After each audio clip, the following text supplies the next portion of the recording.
Kud France Prešeren gosti razstavo nadrealističnega slikarja Domna Lombergarja. Platno mu je z redkimi izjemami računalniški zaslon in čopič računalniška miška, ki jo je v zadnjih časih zamenjal z grafično tablico. Ne glede na uporabljen medij pa Domen ostaja zvest svojemu izrazu. Surrealistični motivi, dostikrat surovi in šokantni, se mešajo z realizmom in z umetnikovim prefinjenim občutkom za detajle. Njegovo izjemno tehnično znanje pa njegove izdelke dvigne še na višji nivo.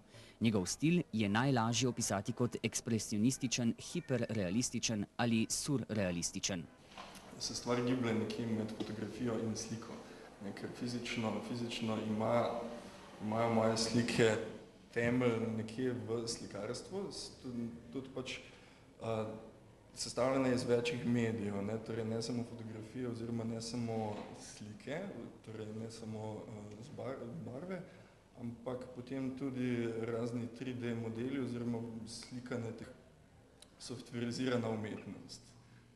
Nedvomno smo v dobi novega artističnega izražanja. Umetnik sam pravi, da koščki digitalne kode omogočajo novodobnim umetnikom, da uresničijo svoje najbolj divje fantazije ali najtemnejše strahove. In točno to je cilj, ki ga želi doseči v svojih slikah.